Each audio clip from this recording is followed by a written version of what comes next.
Hi, mamas. Welcome back to Emotionally Healthy Legacy. My name is Elizabeth, and I am a mom of 4 kids. I have 3 boys and a baby girl. My goal here is to help you reduce stress in your brain so that way you are more patient and calm with your children. I know how hard it is to be patient with your kids, especially when you are running on empty and you're so overwhelmed and stressed out. That's why I really want to teach you ways that you can reduce stress in your brain, reduce stress in your nervous system so that you can be more present and patient with your kids, so then that you can meet their emotional needs and be the mom that you want to be with your children. Hello, my sweet mamas. Welcome back to another episode with Emotionally Healthy Legacy. This is Elizabeth back here. I'm so glad you're here. I know that it's not easy to have a moment for yourself and tune in and to listen. And I really am so glad that you're here. And you know what? I want to ask you one thing. If you find these episodes helpful, if the mindset shifts have been very beneficial for you, if you find some sort of benefit from these episodes and you enjoy listening, I would please really ask you to share this with another mom. I would love to get this message out there. I know this is a huge shift for a lot of people and definitely takes time to kind of shift your perspective on how we view things and do things in our life. Anyways, I would be so grateful and honored if you would share this episode with another mom who you feel like it would benefit her. Anyways, in today's episode, I want to talk to you about the different tolerance levels we have as, we'll focus for moms and ways that you can support yourself. So one of the things I have recently learned this past year in 2020 about myself that have been really eye-opening for me, and I'm like, this makes total sense, is that I am a highly sensitive person. What does that really mean? Highly sensitive person is someone that feels things really, really deeply. They're usually empaths, people that are really empathetic. They can feel other people's emotions. They get drained really quickly by other people's emotions. These are people that they're just sensitive to lots of noise, lots of stimulation. They're super sensitive when things are chaotic. And they struggle when things are super busy. They're sensitive when things don't go their way, in the sense of if they played it out, how the day is going to go and it doesn't, it really affects them. I mean, sometimes you can be sensitive to clothes, sensitive to cold, sensitive to heat. There's a lot of different aspects of it. And I am actually sensitive to a lot of those things. But today I'm going to talk about how I am a highly sensitive person and maybe some of the things you can relate to, and then ways that I support myself so then I can show up and have a much higher tolerance for things when they're not going my way, and how I deal with being highly sensitive and support myself. Okay. So one of the first things that I want to tell you about is being highly sensitive. You're just born that way. Some of us are just born that way. We are wired that way. There's nothing really you can do to change that. You can either support yourself and recognize and be aware that this is how you are and find ways that you can support yourself. So one of my sisters is just like me. She's really sensitive, sensitive to hurtful words, sensitive when things don't go her way, sensitive when she planned this outing for the day and then she got sick and she's not able to go or something, and that really affects her. My dad is the same way too. If plans change last minute, it really affects him. The disappointment is real. And so this is me as well. So we have a few family members that are like this. I also have a sister who's super laid back, and she's just kind of goes with the flow. Oh, okay, well, change of plans. Okay, whatever. We're just going to move on with our day. It's fine. No big deal. She's kind of one of those people I'll just figure it out as it happens. And takes life really lightly, and good for her. That's awesome and amazing to be so laid back. I wish I was that way. I'm not wired that way. Okay. So let's first talk about being highly sensitive to noise. I am highly sensitive to noise. I can only tolerate so much. I do not like super loud music. My husband likes to listen to super loud music. I've never liked super loud music. I when my boys are running around the house and they're just so loud and chaotic, like I can't handle a lot. It just becomes too much really quickly for me, especially if I'm already kind of emotionally charged from something else or just running on empty or overwhelmed. Like the noise really, really gets to me. So I have to be like either turning on some cartoons for them so they settle down, or send them upstairs to a different part of the house where it's just not so loud. Like if I'm listening to music and the boys need me and the baby's crying and something else is happening, I have to like turn off the music. I can't be having so much stimulation at the same time. It really like pushes me into agitation and frustration. And I know that about myself, and I know that I need to limit things as much as I can, right? Like I can't always make my kids be more quiet, but I can turn off my headphones, like not listening, be extra music in the background, like, or have extra screen time in the background. Like I can't be multitasking like that. My brain just doesn't do well with it. Okay, the next one, you might relate with this one if you are a person like me who likes to be kind of in control of her day, and that is last minute change. Last minute schedule change or something that's unpredictable, uncertain. I am a person that kind of plays out my week. So if I plan out my week, I'm like, okay, if I know ahead, on Tuesday I have an appointment, on Wednesday I have to run an errand, on Thursday I have a play date, on Friday I'm like, somebody's watching my kids, so I'm recording or whatever it might be. I am a person that, like, if I played it out in my mind, that's kind of how I expect things to go. And if something happens and unforeseen and like last minute change, the person that was going to watch my kids got sick and they can't watch the kids, or I don't know, the appointment got canceled. I guess if it's something that I wasn't really looking forward to, it doesn't really bother me. But if it's something I was really looking forward to and then last minute change, that really, really messes with me. So it really affects my day, and I definitely get disappointed.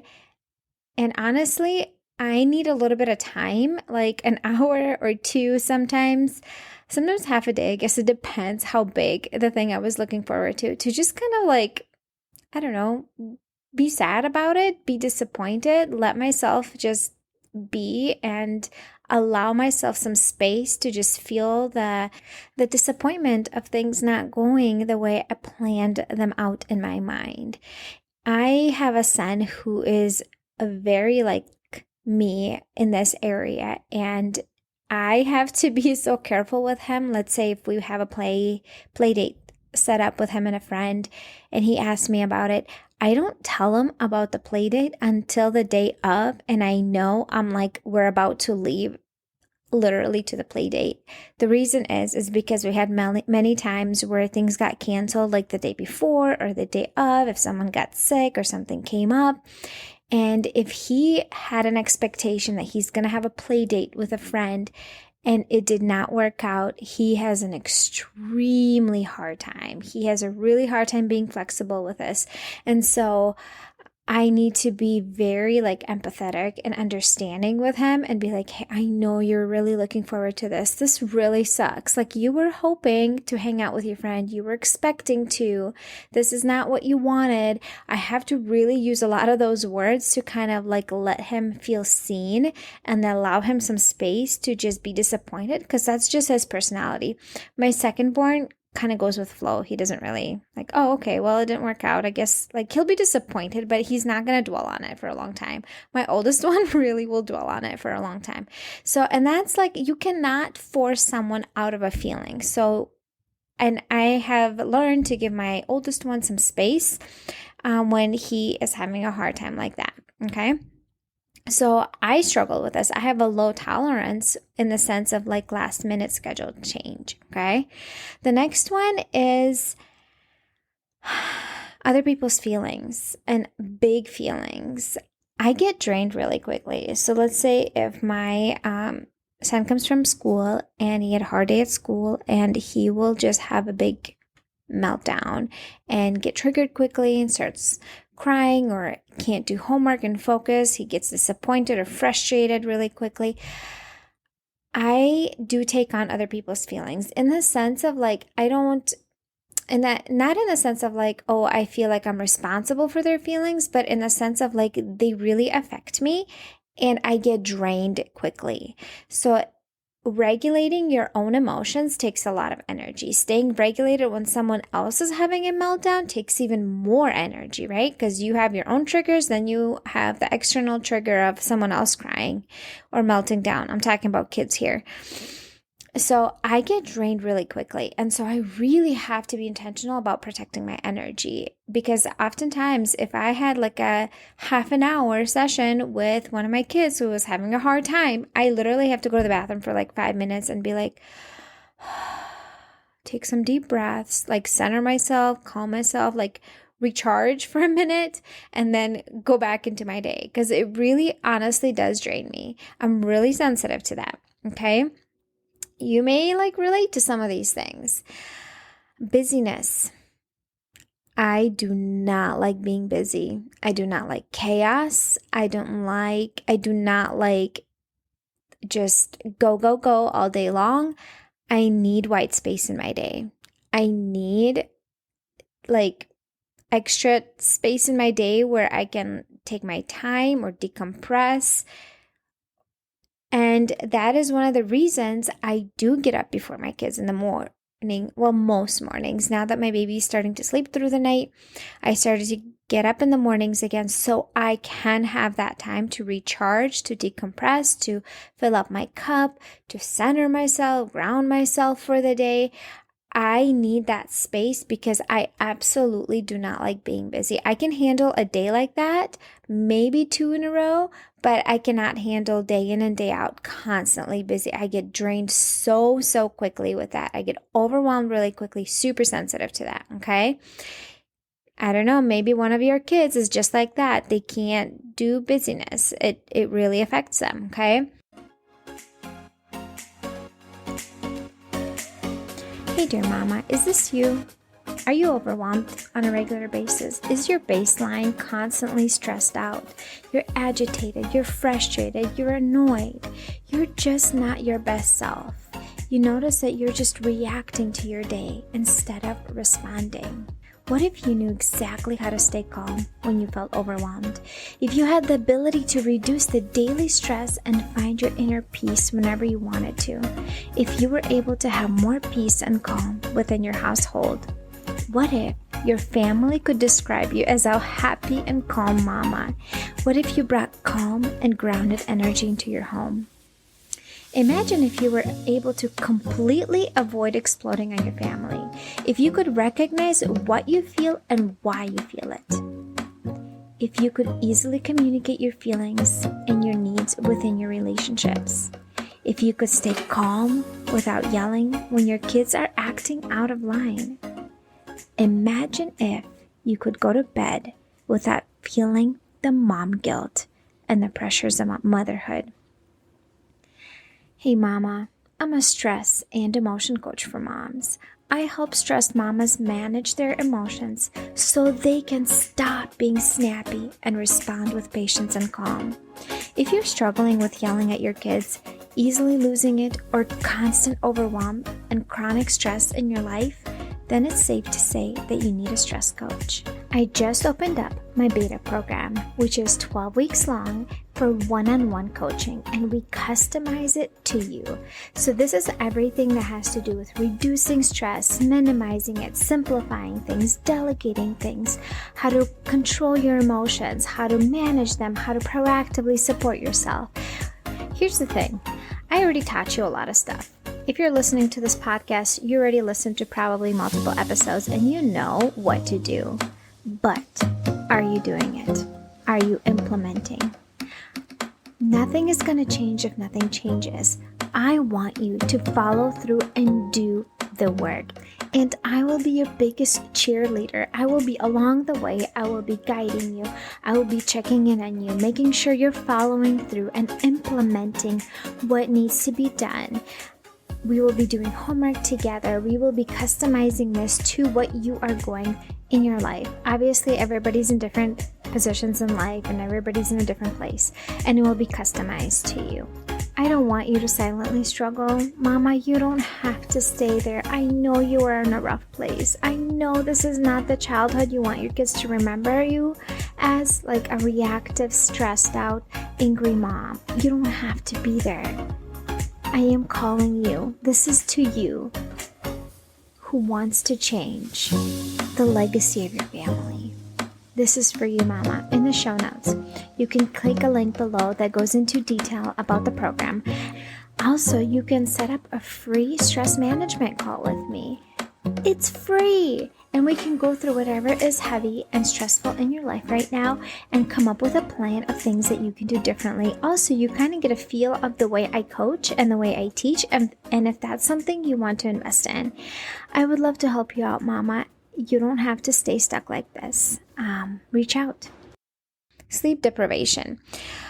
Obviously, if you have a newborn, you're in a season of survival and you're going to be sleep deprived. So we're going to kind of like skip that. This doesn't necessarily apply to you. This is a season for grace. And I can do a couple days with being sleep deprived, but if I'm truly sleep deprived for days, we don't function well. That, like, studies show your brain cannot focus. It cannot make positive choices. It's like being drunk and driving.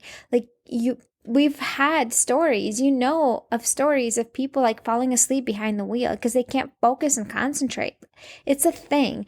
You need rest. Your brain needs rest to function throughout the day at its best, to be able to regulate your emotions, to be able to think and make positive choices. You need rest, right? And if you have a baby that's more than 3 months old and is a terrible sleeper, I would highly encourage you to look into a sleep trainer.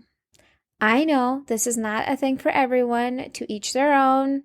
If this is not your thing, if you co-sleep and you believe in that, like, hats off to you. I don't do well with co-sleeping. I wake up really easily if the kid is like making noise or kicking me or moving. I wake up. I'm a light sleeper. So I need to have the baby in a bassinet or in a different part of the house, like in a different room. I sleep way, way, way better that way. And the baby gets better sleep that way too. So maybe look into sleep training. There's a ton of sleep trainers out there. There's ways to sleep train without the cry it out method and for the baby to fall asleep on their own. So I would probably highly encourage you to look into that, because your sleep and the lack of sleep, especially if you have a low tolerance for lack of sleep, will affect the rest of the family. If you're sleep deprived, and you're agitated and you're frustrated, boy, like, it affects your kids. It affects the mood. It affects everything. So I would highly encourage you to look into a sleep trainer if that's the thing that you're struggling with. Hungry. I have a pretty moderate tolerance for hungry. I can be hungry and still like do quite well. I guess if I'm starving, I will be a lot more paranoid and frustrated. But I can do quite well for being a little hungry. I know that when I was little, one of my brothers, my mom would tell us that when he would wake up, he was one of those kids you had to feed him right away. Otherwise, he would like be throwing fits. And he was like, a 1-year-old. You had to give him a bottle right away. I don't know how he is an adult right now. He's a very mature, amazing guy. I don't think, obviously, he's not like that anymore. But he might just have a little lower tolerance for when he's hungry. Yes, when you're older, you can handle a lot more stress when it comes to this. But if you know that you don't tolerate being hungry really well, maybe this is something you need to like be aware of and have snacks with you or whatever. Just support yourself throughout the day. Don't skip meals. Do what you need to do so you're not hungry, because if you're hungry, you're hangry, and that affects the rest of the family, right? Physical touch. Some people don't really like physical touch.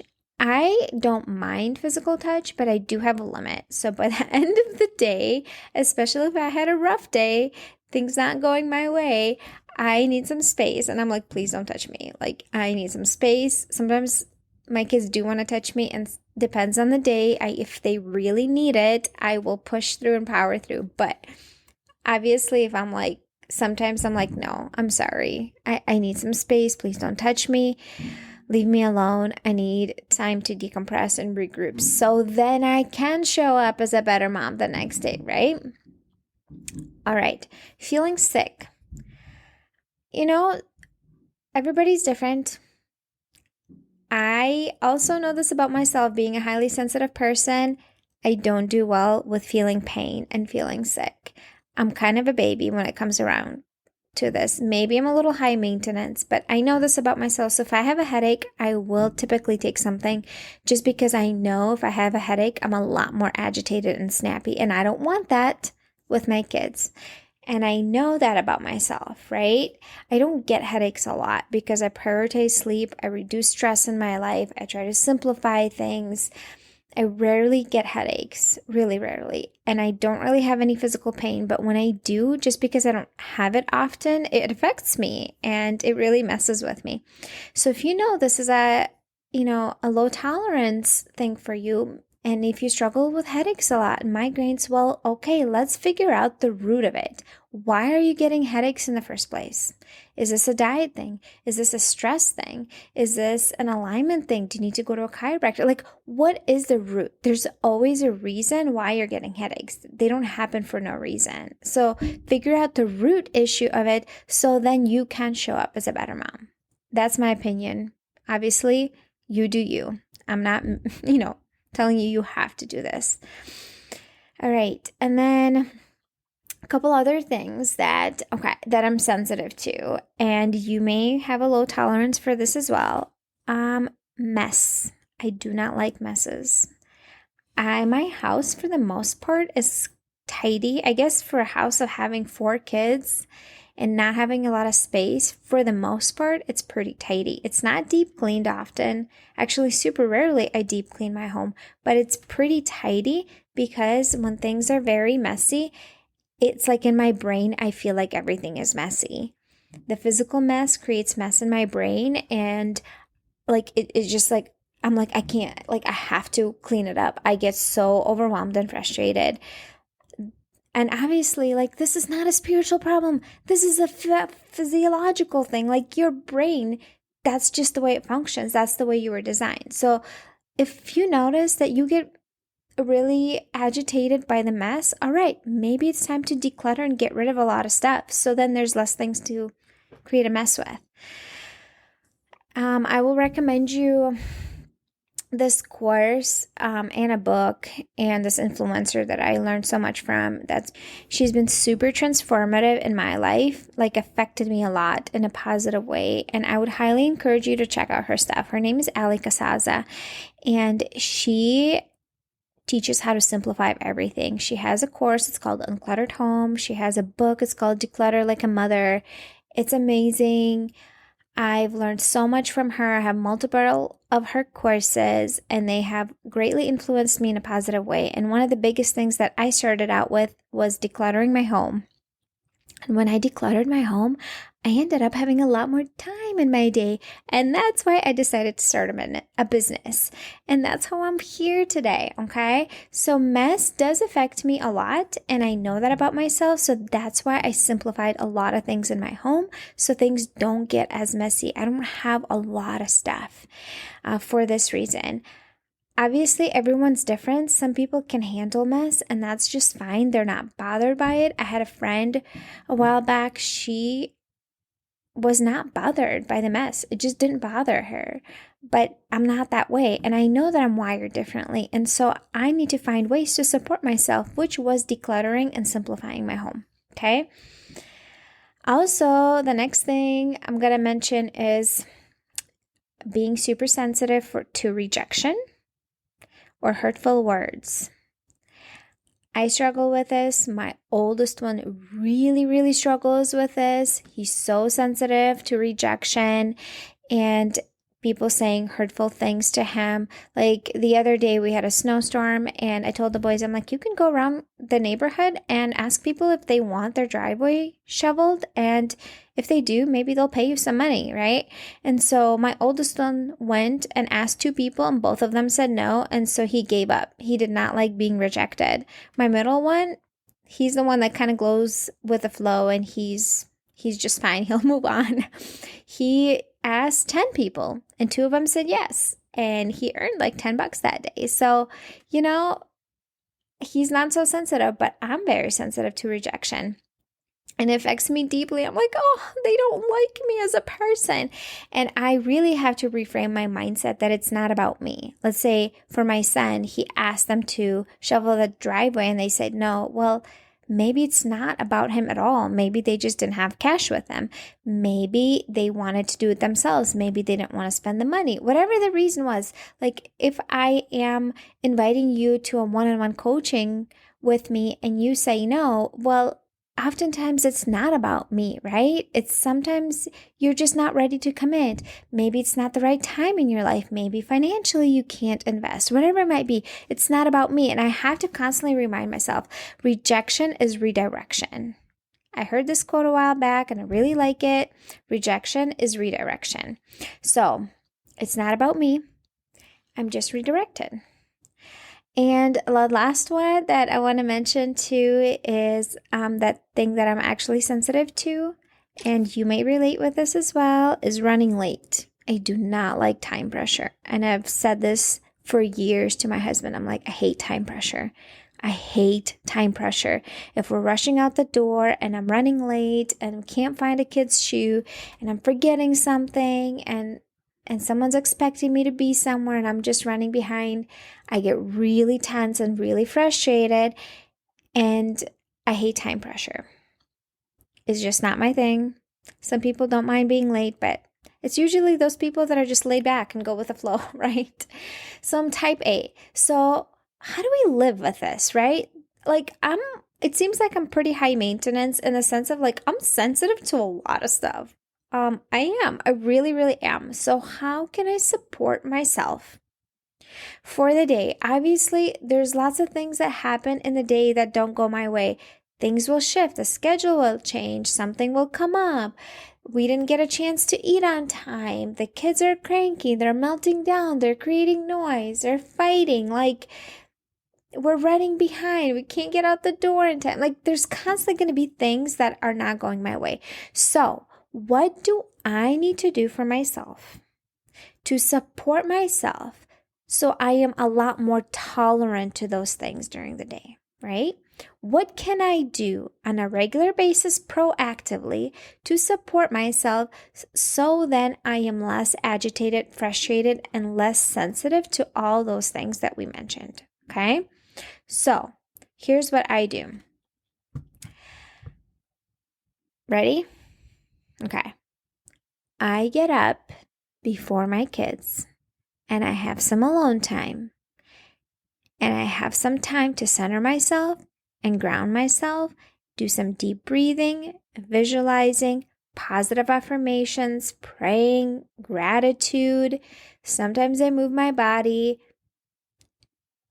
So then I am not running on empty. So then when the kids are making noise, I'm not as frustrated. So then if we're running late, I'm a lot more tolerant and it doesn't bother me as much when a child is having a meltdown because I re-energize my brain and I'm able to show up for those things. So then I can handle my kids' big feelings. So then if the day is really busy and packed, I had some time for myself and I already centered myself for the day, right?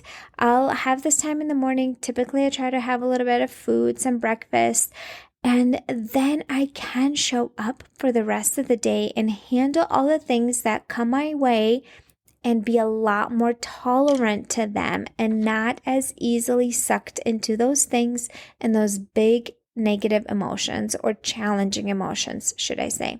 Does that make sense to you? I just know what I need to help myself set up myself for success so I'm a lot less triggered and more tolerant to all those things that happen my way. So if I go to bed at a reasonable time, I get enough rest. I get up early in the morning, I have my alone time to read, to pray, to center myself, to deep breathe, to visualize, to do affirmations, whatever it is for you, right? Sometimes I move my body. I get that time and space. I have some breakfast, and then I show up in a much better way for the day. Sure, there's still things that will not go my way as planned. Sometimes things get canceled, frustrating things happen, kids melt down, Your car breaks down, whatever. Things constantly will happen, right? But you will be able to handle the day so much better and be able to respond to all those things instead of being in reactive mode. So, I want to hear back from you. Are you like me? Are you like me? Are you super sensitive to all these things that I was mentioning? Or are you kind of like type B, like, I just go with the flow? So, this is what I want you to do. I want you to screenshot this episode. And I want you to tag me on Instagram and let me know if this is what you're dealing with. If you are like me, you're highly sensitive, or you're just type B and you're just like, I go with the flow. No big deal. Schedule change, whatever. Like, I'm fine if I didn't get enough sleep.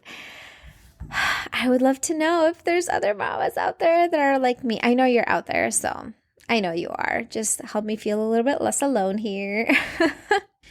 All right, Mama, thank you for showing up today. Thank you for listening. Thank you for investing in yourself and learning better ways to become a better mom. And that's what I'm here for. I don't have everything figured out. I am not perfect. I still mess up. I still make mistakes. I still lose it once in a while with my kids. Of course, I still get frustrated and agitated, but I'm learning ways that I can support myself so that happens a lot less. Since I'm sensitive, I don't want my kids to remember me as a mom who's constantly agitated and frustrated. So I know what I need to support myself. And I hope you learned something here as well. All right. Thank you, moms. You have a wonderful day. Hey Mama, I would love for you to follow me on Instagram. You can follow me at Emotionally Healthy Legacy. I have a lot of helpful tips for reducing stress and regulating your emotions. Also, I would love to connect with you. Let me know that you're listening. I would love to know who is listening to these podcasts because I do see the numbers and I have no idea who you really are. So reach out to me, connect with me, tell me that you're listening and which things have you found to be helpful. And I would love to connect with you. Have a great day, my dear.